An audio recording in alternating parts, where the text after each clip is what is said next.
Olá, tudo bem? Meu nome é Frederico, eu sou professor da Escola de Música da UFMG. É um grande prazer estar aqui com vocês no segundo Congresso Brasileiro, Setembro Amarelo nas Pesquisas Científicas, e ainda uma felicidade de poder falar um pouco sobre o nosso trabalho da musicoterapia, que é uma profissão e uma habilitação ainda pouco conhecida, apesar de já alguns avanços científicos na nossa área e de muitos esforços já de alguns anos, na verdade no Brasil já há mais de 50 anos. E sempre interessante falar dessa nossa profissão justamente na área da saúde mental, porque é onde a gente primeiro desenvolve nossa carreira acadêmica, é de onde surge nossa carreira acadêmica, tanto no lugar de origem, que foi nos Estados Unidos, quanto no Brasil. Eu vou poder falar um pouco sobre isso agora com vocês. Bom, inicialmente, interessante apontar, né, assim, pensar em vários termos que a gente conhece que vão designar a história da saúde mental, né? Eu sou de uma cidade interiorana aqui de Minas Gerais e existiam vários termos lá para chamar as pessoas que de alguma forma desviavam da normatividade.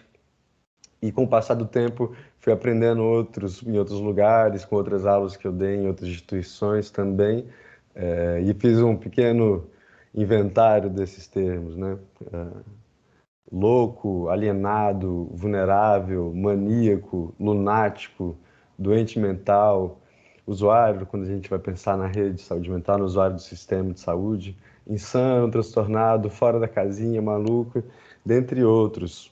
De fato, o que nos chama atenção é que existem algumas condutas que vão divergir da norma em alguns contextos sociais, e essas pessoas vão ter alguma distinção. Aqui do lado tem uma imagem de um personagem da série Vikings, que em algum momento ele começa a ter essa atitude fora do padrão daquela sociedade e começa a ter contato com os deuses, né, com os seres superiores aquela população. Então, em algum momento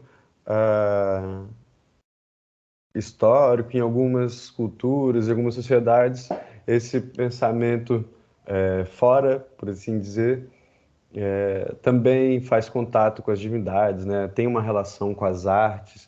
A gente pensar na saúde mental num contexto talvez mais restrito até ao que hoje a gente chama de psicopatologias, né? Dos transtornos mentais. Ah, esse contexto tem muito a ver com o lugar da loucura. Porém, não necessariamente, né? Quando a gente fala de saúde mental, eu vou poder falar um pouco mais disso para vocês, a gente vai estar relacionando a loucura. É, alguns autores vão falar sobre a desrazão, sobre o entre, sobre o caos germe, o fora, que são manifestações dessas formas outras de funcionamento psíquico e de posicionamento, inclusive corporal, na sociedade, que vão ser divergentes do, do normativo, né? Naquela cultura, naquela comunidade, e que vão permitir atividades artísticas, que vão permitir pensamentos filosóficos inovadores, né? Vão permitir exatamente inovações. E aí, quando penso sobre esses termos, né, como o entre, o fora, me remete muito a Estamira, que era uma moradora do lixão do Rio de Janeiro, que foi documentada, é um documentário que inclusive é acessível pelo YouTube.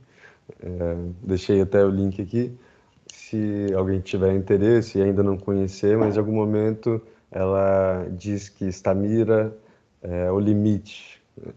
Então, que ela tem contato, né, com as duas formas. Se a gente existir só duas, de fato, né, que ela tem contato com essas duas formas de conhecer a realidade.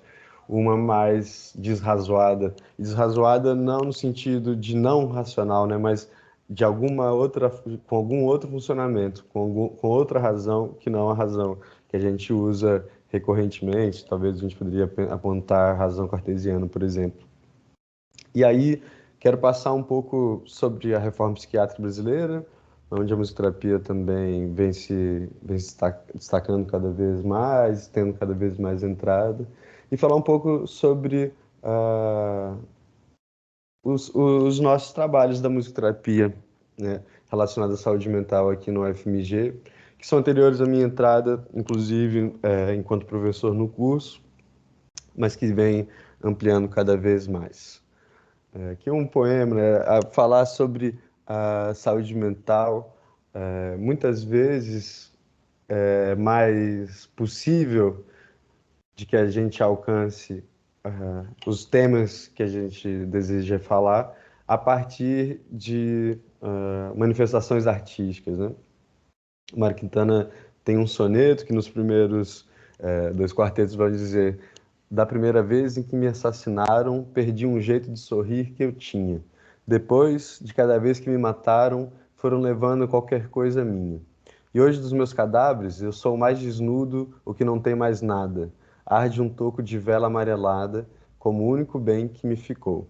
Ele vai falar sobre essa vivência do encarceramento, de quando a pessoa adoece, né? Do que ela perde para poder, enfim, ter algum encaixe social, alguma forma de entrada nesses padrões mais normativos. Porém, quando a gente fala em saúde mental, a gente não está aqui pensando só em transtornos mentais, né? A gente está falando também sobre a unidade do corpo, né? Então, pensando em toda a saúde corporal, né? Pensando também nos fatores físicos, nos fatores sociais, incluindo os fatores mentais que vão fechar a gestalt, por assim dizer, de um comportamento, de uma vida, né? De um funcionamento saudável.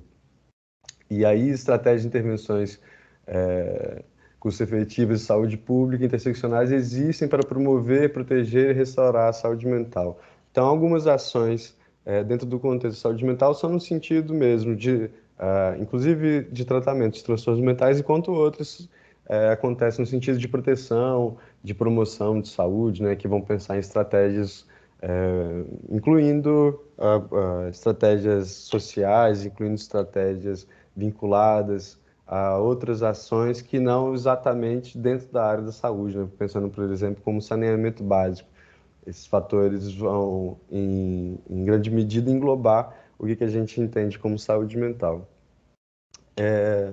A musicoterapia, ela vem justamente desse em contato com o entendimento do que nos torna saudáveis historicamente. Hoje, fazendo parte das redes de saúde mental em várias regiões, em vários lugares, mas durante a história da humanidade, né, nem sempre chamado como musicoterapia, mas normalmente, aliás, mas muitas vezes foram a música, a prática musical foi inserida dentro dos cuidados, dentro dos fazeres de saúde. Então, na antiguidade clássica, se receitava música, né? Dizia que a música, de alguma forma, refletiam os afetos. Então, Hipócrates, por exemplo, né, fazia receitas de música para poder tratar alguns estados, né? E aí, nesse contexto, os transtornos mentais eram chamados de manias, então as manias eram tratadas também com a música, né? Que a música, de alguma forma, a harmonia que a música, o pensamento era esse, que a harmonia que a música carrega, de alguma forma, reflete nesse corpo, e aí é possível uma homeostase nesse sentido, um equilíbrio. Dando um salto histórico muito grande, né, indo da Antiguidade Clássica para uma Idade Média, muitas vezes a música era usada no sentido de cuidar das possessões, de ajudar nos primeiros hospitais, né, que foram surgindo e faziam parte dos estudos sobre a saúde, como fazer essa conexão, né? Existe até a retomada desse pensamento clássico, de que existe uma harmonia na música que vai ser refletido no corpo humano, na psique humana de uma forma geral. Então, são retomados esses estudos, mas nesse momento a música que vai ser estudada para poder ser usada na área da saúde tem muito mais a ver com a música sacra, né? Com a música dos cantos gregorianos, as músicas feitas nas igrejas. A partir da Renascença vão ter novas ideias, né, assim, relacionadas à moral, onde também são receitadas peças musicais e relacionadas a, aos temperamentos, aos quatro temperamentos, né, a bile negra, enfim, comportamento fleumático e tudo mais. A gente tem uma pintura, mais ou menos da transição, né, da Idade Média para a Renascença, de uma prática que existia de colocar as pessoas loucas numa nau e soltar a deriva. E aí a gente pode ver, né, que tem uma freira ali tocando um instrumento provavelmente descendente do alaúde, que, que é o ancestral do violão. Então, assim, né, até num quadro que data provavelmente mais de 500 anos de onde a gente está agora, a música tem essa relação forte com, com o ambiente da loucura. As artes de uma forma geral, né? E de alguma forma essa relação de que as artes, principalmente a música, no nosso caso aqui, vão ter uma conexão e uma vai ajudar a outra. Então, a partir do século XVII, com o advento dos sanatórios, né, começa a ter uma exclusão dessas pessoas disfuncionais, e aí começa um desenvolvimento sobre o saber, psi, por assim dizer, e aí no século XIX vai se firmar a psiquiatria com o advento da psicanálise, onde a ferramenta principal é a fala, a música perde um pouco de espaço, que vai ser retomado apenas pós Segunda Guerra Mundial, onde muitas pessoas que voltavam da guerra nos Estados Unidos com acometimentos, né, com psicopatologias relacionadas à participação na guerra, que eles inclusive chamavam de neurose de guerra. Nos ambientes de hospitalares dos Estados Unidos, muitos dos enfermeiros que tocavam começaram a cantar e tocar nos lugares de cuidados das pessoas, vão percebendo que isso que é um tratamento efetivo. Então, no primeiro momento, a musicoterapia nos Estados Unidos vai se desenvolver a partir do cuidado da saúde mental, né, desse contexto pós-guerra.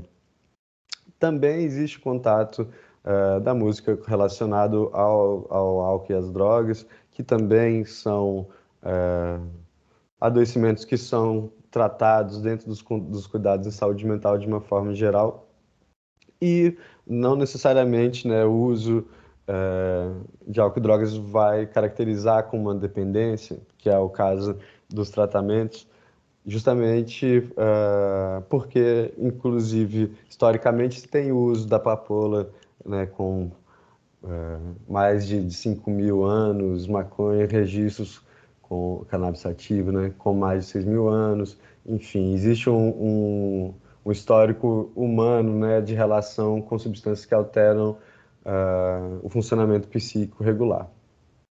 E aí, a partir do século XVIII, o alcoolismo vai ser entendido como uma patologia distinta. Então, nesse ambiente, né, do surgimento dos hospitais, dos sanatórios, onde vai se cuidar das pessoas loucas, né, sem razão, alienadas, o abuso do álcool e das drogas vão ser entendido como parte dessas pessoas que são eleitas para participar desses lugares. E, historicamente, principalmente nos sanatórios, né, da Europa, de onde a gente tem os maiores registros, se tem vários registros de quartetos musicais, de quartetos de cordas, de apresentações musicais, onde a relação do cuidado com a saúde mental, inclusive com álcool e drogas, vai ter relação com a utilização da música. Sobre esse tema, eu indico um vídeo super interessante que chama Rat Park, que tem no YouTube, e é um experimento sobre o que ratos que têm um funcionamento de alguma forma aproximado com seres humanos, quando ratos estão expostos às drogas em um contexto onde eles não têm outros divertimentos, eles acabam se tornando dependentes. Quando eles têm exposição a drogas em contextos onde existem outras formas de divertimento, né, outras formas de acontecimentos sociais, sociabilização, por mais que um ou outro desses mamíferos façam uso das drogas, eles não desenvolvem dependência. Então, uma coisa interessante para pensar, né? Assim, talvez esse problema seja uma construção também social. E aí, nesse sentido, retomo o contexto da saúde mental. Bom, até agora estive falando apenas, né, de uma raiz europeia, mas já há algum tempo a gente tem algumas discussões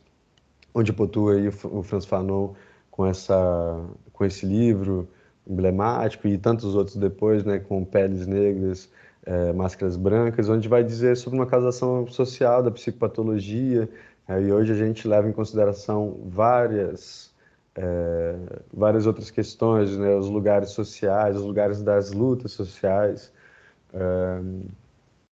e também as marcas do processo colonial, né? As marcas vivas do processo colonial. Então, existem muitas formas de entender essa abrangência da saúde mental no contexto brasileiro, falando mais aproximado do que a gente vive aqui, né? Então, mais essas dimensões, além do que a gente vinha falando antes, né, para entender esse contexto de saúde mental, além de saneamento básico, além de acesso à cidade, né, além de acesso a aparelho de saúde, pensar também, né, assim, quais são as marcas que nós todos carregamos em relação à racialidade, a gênero, a sexualidade e por aí vai. Passei dos slides, isso. E aí, interessante pensar que até bem pouco tempo atrás a gente tinha um contexto dos cuidados em saúde mental no Brasil, que era um contexto de isolamento, né? De um encarceramento, né? De uma prisão.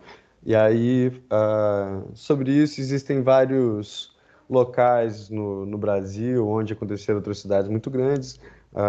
No sanatório de, de Barbacena, né, tem um registro super importante, Daniel Arbex, com esse documentário que também é possível de acessar gratuitamente, onde existem várias fotos, existem vários registros da completa falta de humanidade onde essas pessoas vivenciavam. É lógico que para além dos maus tratos às pessoas adoecidas, também existia um contexto político de retirada dos direitos das pessoas que muitas vezes não tinham exatamente qualquer forma de adoecimento mental.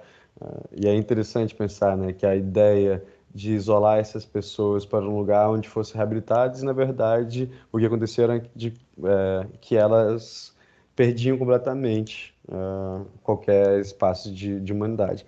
Super, super interessante, né, conhecer esse esse relato desse ambiente específico, foi chamado de Holocausto, né, de um campo de concentração vivo, mas que não é um caso isolado, existem outros lugares no Brasil, como no Rio de Janeiro, em Pinhais, que é na região metropolitana de Curitiba, que existiram coisas parecidas, que assistiram coisas parecidas.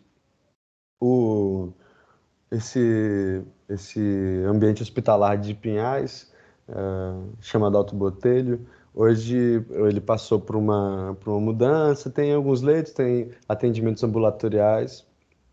Então ele passou pelo processo da reforma de uma forma interessante, mas também é interessante pensar que em algum momento esse lugar abrigou mais de 2.000 pessoas e hoje ele tem espaço para 20 internações, né? Então, interessante pensar o quanto os direitos humanos foram retirados. Aqui nessas imagens a gente vê algumas pessoas que não tinham mais as vestes, né? Nos registros dos livros, documentários, a gente vai ver que muitas vezes não tinha mesmo e outras vezes eles retiravam as roupas e acabavam se acostumando. E aqui uma outra marca dessa completa falta de humanização, as pessoas dormiam em fenos, e até quando foi registrado isso, o governo brasileiro indicou para outros lugares, para outras instituições que fizessem o mesmo, né, uma forma de contenção de gastos. E aí, assim, o Brasil vem desde os anos 70, né, tentando fazer alterações nesse ambiente inóspito, completamente sem humanização, e que muito, muito ao contrário de permitir uma boa saúde mental, né, permitir uma reabilitação, se for o caso, a uma saúde mental mais possível de compartilhar dos espaços urbanos, espaços familiares, as socializações, retirava completamente os direitos, né? E inclusive a humanidade. Então, são lutas que vêm desde a década de 70, e vão passando por várias conferências, vários encontros, várias manifestações, com uma articulação em todo o espaço brasileiro, com alguns lugares com mais proeminência nessas lutas, como é o caso de Belo Horizonte, que a partir das lutas de várias pessoas, mas aqui nominadamente a gente vai falar do Paulo Delgado, que vai conseguir, um deputado mineiro, que vai conseguir sancionar em 2001 a regulamentação da reforma psiquiátrica, né, o que a gente vai chamar de reforma psiquiátrica, que são justamente a desinstitucionalização das pessoas dos manicômios, dos hospitais psiquiátricos, a redução de leitos até a extinção desses espaços e a criação de uma rede de saúde mental onde as pessoas possam ter atendimentos que não sejam institucionalizados, a não ser em casos muito necessários, né? Que o atendimento seja feito no local de vivência dessas pessoas, né? No território delas, que seja feito em rede, que as pessoas se encontrem, que essa forma de cuidar de saúde seja justamente entendida dentro do contexto da vida cotidiana. E aí alguns termos são importantes, né, para essas lutas. A intersetorialidade, a desinstitucionalização, ou seja, não existe a necessidade mais, né, de abrigar tantas pessoas no mesmo espaço, com toda esses maus tratos. E aí a descentralização do saber psiquiátrico, principalmente, né, mas o saber médico, considerando que os outros saberes dos cuidados, inclusive os saberes musicoterapêuticos, são importantes para essa área, e os saberes das ciências psi, os saberes das terapias ocupacionais, das artes, e que não necessariamente precise ser hospitalizado, inclusive, assim, apenas em última medida, né? E aí várias ações, como criações de leitos para a saúde mental, para os transtornos mentais dentro de hospitais gerais, e criação de rede, como os CAPs, ambulatórios, hospital-dia, e aí para uma reabilitação biopsicossocial. Hoje se fala de recovery, eu não vou entrar muito sobre isso, a gente ainda fala pouco, né, no contexto brasileiro, mas as lutas sobre os pensamentos, os cuidados dentro dos saberes voltados à saúde mental em vários lugares do mundo têm pensado no recovery, onde que as pessoas em tratamento têm o maior protagonismo possível. A gente aqui no Brasil tem falado ainda em reabilitação biopsicossocial. E aí, aqui no contexto brasileiro, a gente começa a ter atuação de pessoas musicistas dentro dos locais de saúde mental, né, com o primeiro registro de 1955, onde uma musicoterapeuta chamada Ruth Parames foi contratada pela Anísia da Silveira, que é a patrona da terapia ocupacional aqui no Brasil, né, mas também era uma médica psiquiátrica, no Centro Psiquiátrico Nacional, e aí faz essa contratação da Ruth Parames como técnica em musicoterapia. Ainda não existia graduação em musicoterapia no Brasil, ela vai ser apenas na década de 70, no próprio Rio de Janeiro, mas a primeira formação começa no final da década de 60, em Curitiba. É interessante pensar, né, que a primeira atuação de uma musicoterapeuta é no contexto de cuidado dos transtornos mentais. Aqui na UFMG, o curso data de 2009, e ele veio dos esforços da professora Sibeli Loureiro, né, que abriu as portas para que a gente conseguisse ser uma habilitação hoje da Escola de Música, e inclusive os atendimentos que ela fez para poder comprovar, né, para poder indicar a eficácia e a cientificidade dos nossos tratamentos musicoterapêuticos foram dentro da área de esquizofrenia do Hospital de Clínicas, onde ela fez um estudo em 2001. E foi a partir desses estudos que a gente conseguiu se inserir dentro da Universidade Federal de Minas Gerais. Interessante falar que a rede de saúde mental de Belo Horizonte é uma rede muito interessante. Em outros locais do Brasil, né, o principal dispositivo, eu entendo como principal, né, mas um dos principais dispositivos da rede de saúde mental, que chama Centro de Atenção Psicossocial, CAPS, eles têm um funcionamento que vem depois da Lei Paulo Delgado de 2001. Em Belo Horizonte, é a única cidade que tem que esses aparelhos já existiam antes de ser sancionada a lei, então, porque é a única cidade que chama CERSAM, Centro de Referência em Saúde Mental. Aqui no CERSAM existem 4 CERSAMs na rede de saúde mental, onde a gente tem conta com musicoterapeutas que foram alunos aqui da Escola de Música também. E existem outros espaços onde inclusive, tem atuação de músicos que não são musicoterapeutas, como centros de convivência. É uma rede muito ampla, tem vários aparelhos, uma rede de referência dentro do contexto brasileiro. Importante falar sobre isso porque e dizer, né, que esse é um espaço sempre de tensionamentos, sempre de negociações. Há pouco passamos, né, por várias questões relacionadas a isso. E um outro lugar onde temos, nesse momento, atendimentos, musicoterapia, que eu vou poder falar um pouco mais para frente, são nas residências terapêuticas, né, que é um outro aparelho da rede de saúde mental super interessante.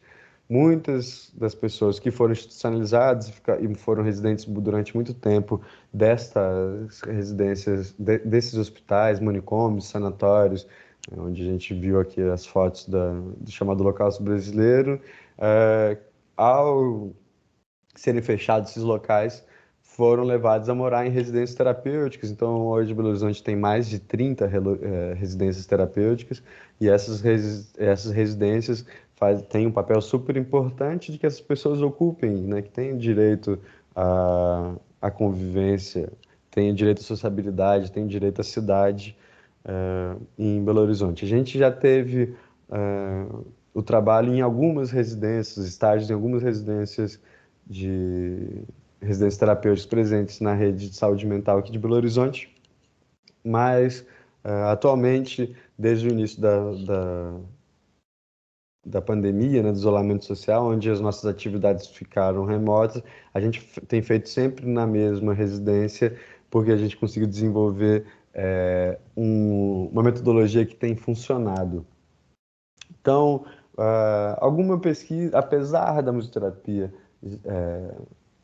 ser inserida dentro dos cuidados da saúde mental, anterior mesmo à criação das redes de saúde mental, existem poucas pesquisas no sentido de indicar a eficácia dos tratamentos musicoterapêuticos, e indicar como são feitas, como pode ser feitas, né, essa comprovação do trabalho musicoterapêutico.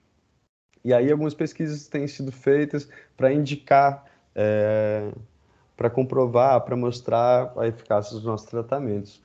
No Brasil, as pesquisas em musicoterapia na saúde mental tendem a ser mais qualitativas, de campo, exploratórias, descritivas, né, a partir de um saber mais fenomenológico, que é muito interessante. Também instrumentaliza os musicoterapeutas em formação e já formados para trabalhar nessas instituições, nesses espaços. Porém, por outro lado, ah, o campo de argumentação fica justamente no ponto de argumento onde os dados de eficácia mais brutos, por assim dizer, mais robustos, nos faltam. Via de regra, a musicoterapia faz parte de uma equipe multidisciplinar, tanto nos hospitais psiquiátricos, quanto nos CERSAMs, quanto nas SRTs, quanto nos centros de convivência, quando é o caso. Via de regra, os trabalhos não são feitos isolados, né? São feitos em rede, inclusive com os profissionais. Via de regra, os atendimentos são em grupos, são muito raros os trabalhos que vão falar sobre o atendimento de pessoas individuais. Normalmente, assim, quando vai falar sobre um atendimento de musicoterapia no contexto da saúde mental, ele é anterior à reforma, um contexto de atendimento musicoterapêutico individual, ele é anterior à reforma psiquiátrica ou apenas nesse momento de isolamento social, onde as sessões vão funcionar de forma mais reduzida e às vezes os técnicos vão trabalhar individualmente com as pessoas que necessitam. Não é a regra, né? É justamente a exceção. Vão trabalhar também a partir dessa ideia dos deslocamentos de saber psiquiátrico, pensando em empoderamento dessas pessoas, pensando em dar vazão, pensando em ajudar no contexto de socialização de direito à cidade.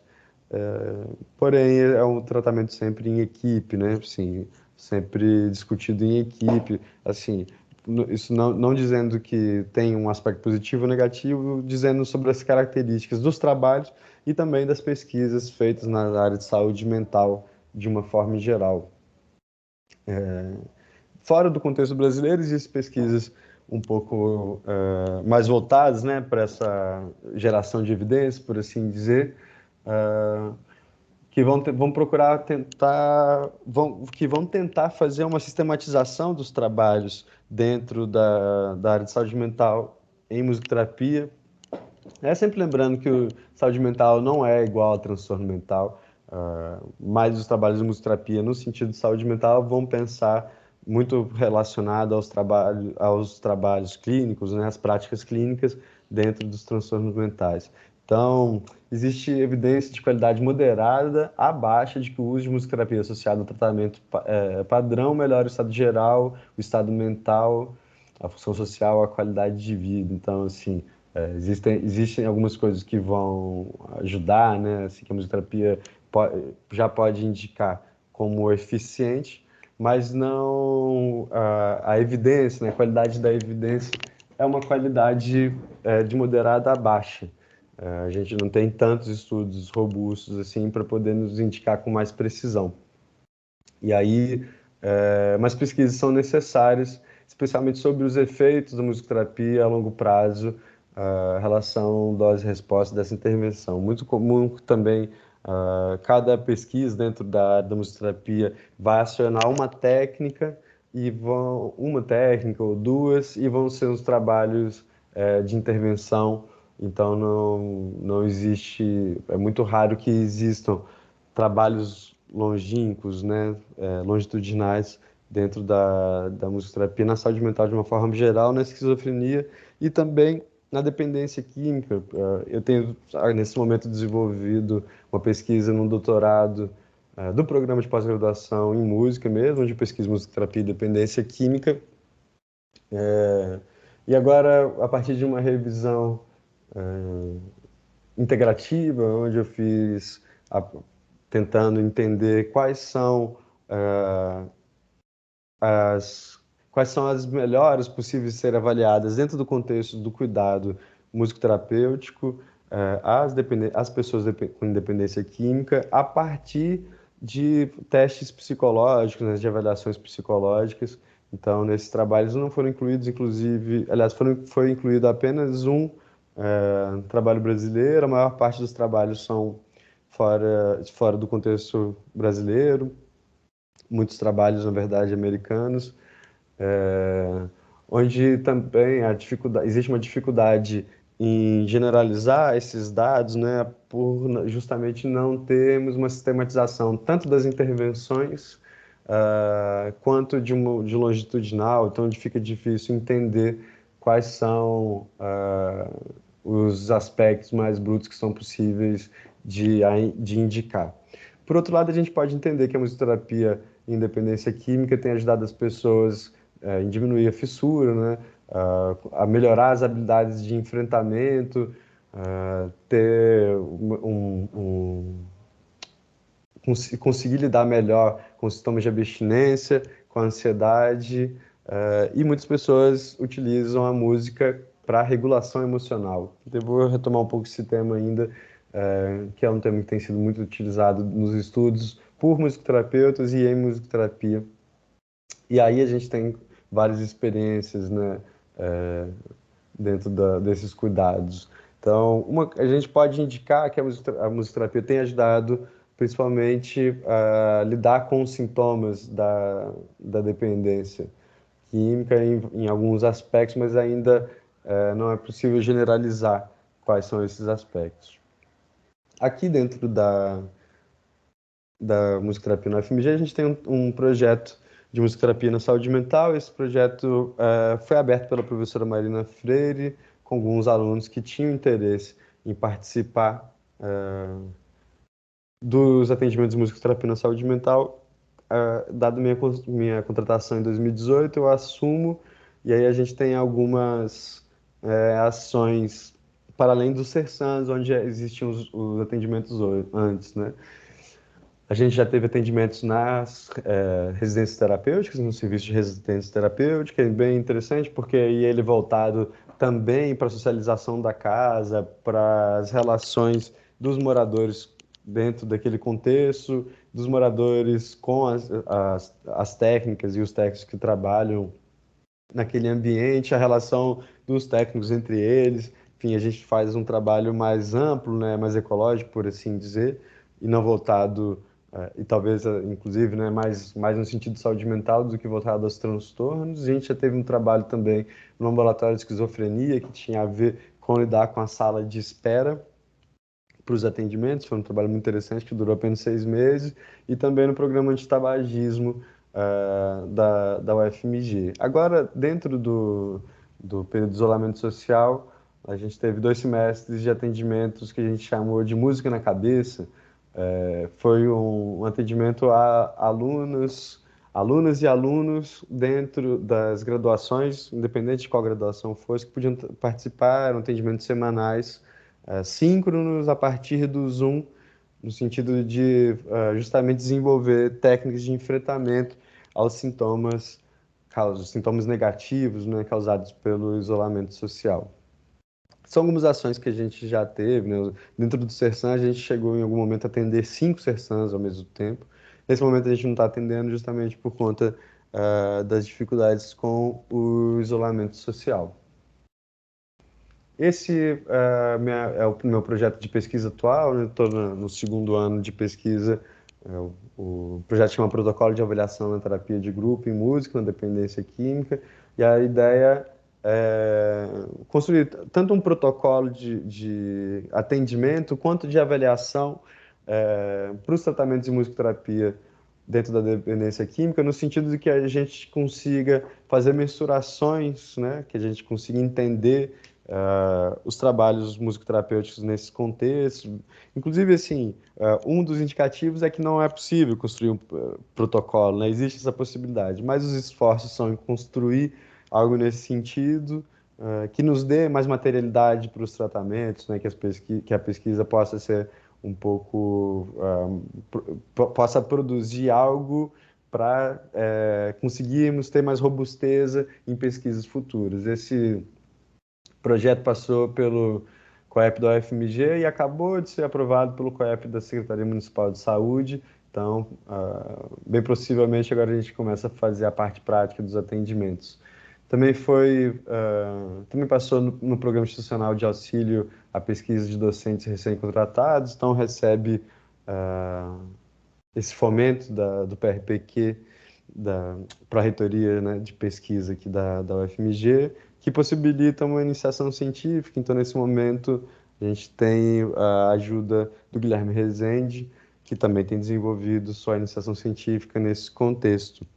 Então, para dizer, né, de algumas ações da musicoterapia dentro do entendimento, né, dentro desse guarda-chuva, que são tanto o projeto de extensão quanto os projetos de pesquisa. Nesse momento, o único projeto de pesquisa que tem acontecido dentro da área de saúde mental. É esse que eu coordeno, mas existe outro que em alguns momentos anteriores tiveram outras coordenações, como a da professora Marina Freire. E aí, para encaminhar minha fala para uma finalização, dizer que nesse momento, né, de isolamento social devido à pandemia do Covid, uma das coisas que mais chamou a atenção do mundo foram as pessoas cantando nas sacadas, né, em vários países diferentes, as várias comunicações musicais, pessoas tocando nas janelas, comunicações de piano entre pessoas que não se conheciam, e que a música tem sido entendida como a atividade que melhor ajuda a lidar com o sofrimento psicológico, dado esse isolamento social. E é interessante que são pesquisas que indicam isso nos Himalaias, na Itália, nos Estados Unidos, no Brasil, né? Então, a música, de alguma forma, tem uma conexão muito forte com o nosso desenvolvimento afetivo, né? A nossa necessidade de socialização e a forma de nos fazer, né? Nos perceber seres humanos saudáveis. Um dado para finalizar é que das 10 maiores lives do ano passado, com a assistência síncrona, por assim dizer, né, com pessoas assistindo ao vivo, entre as 10 maiores lives do mundo, 8 eram lives brasileiras. Então, além de Himalaia, Itália, Estados Unidos, né, a música aqui para gente, né, para nós brasileiros, faz um papel muito importante no sentido da nossa socialização, da forma como a gente é criado e forma como a gente entende as possibilidades de nosso cuidado.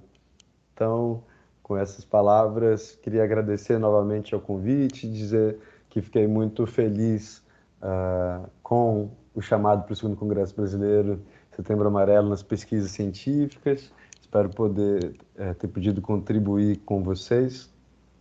Eu não deixei aqui o meu e-mail, errei, mas isso apreciei em alguma forma. De qualquer forma, meu e-mail é frederico.musicoterapia@gmail.com. Fico disponível para perguntas, para comentários, para conversas. Espero que logo, logo a gente possa se encontrar para além, né, da mediação da tela, que a gente consiga trocar, que a gente consiga aprender, que a gente consiga desenvolver as pesquisas de forma mais presencial. Até lá, um abraço.